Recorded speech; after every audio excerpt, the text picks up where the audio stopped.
Welcome back to Chronicles on the Focus, the podcast where we delve into the captivating stories behind history and culture. Today, we're taking a deep dive into the fascinating world of Mayan mythology and history through the lens of the Popol Vuh, a text that has intrigued scholars and storytellers for centuries. Joining me today is the ever-knowledgeable Alice, ready to unravel this ancient masterpiece. Alice, tell us, what's your first impression of the Popol Vuh? Well, Bob, I'm absolutely captivated. It's like stepping into a world full of vibrant gods, epic creation stories, and a rich tapestry of cultural knowledge. I'm particularly intrigued by the hero twins, Hunahpú and Xbalanqué. Their journey to defeat the lords of the underworld is pure myth-making magic. I know, right? It's like a classic battle between good and evil, but with a Mayan twist. Before we dive deeper into those epic battles, let's back up a bit. The Popol Vuh is the most important written account of the K'iche'c people, a Mayan group who inhabited Guatemala and surrounding areas. It's like their Bible, their history, and their mythology all wrapped into one. But here's the twist, it wasn't always written. That's absolutely wild. So, it was passed down through generations via oral tradition. Imagine that, memorizing entire stories and genealogies. It's like a giant, collaborative storytelling session across generations. Exactly. Imagine a campfire with elders spinning tales of creation, gods, and the history of their people. And that's how the Popol Vuh was preserved for centuries. Then, in the 16th century, the Spanish conquered the Mayan lands. Can you imagine the impact that had on this ancient culture? I can only imagine the clash of worlds. It must have been a tumultuous time. But thankfully, we have this text, a testament to the resilience of the Mayan people. It's like a hidden treasure that survived the onslaught of colonization. You're right. It's a remarkable survival story. And the Popol Vuh doesn't just tell us about Mayan gods,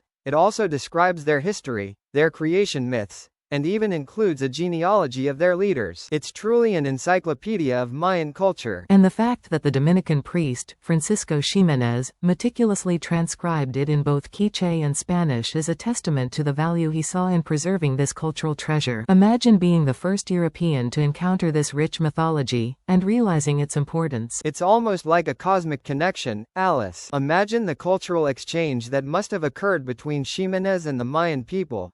The respect he must have had for their traditions. It's truly fascinating. You know, it's a little-known fact, but Ximénez's original manuscript was almost lost. It ended up in the Newberry Library in Chicago, and it took years for scholars to rediscover it. It's like a hidden treasure that was patiently waiting to be unearthed. Yes, and this is a perfect example of how history, culture, and storytelling can intertwine in the most unexpected ways.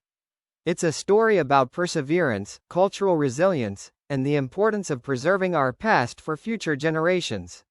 We'll explore more about the Popol Vuh and its impact on Mayan culture next week.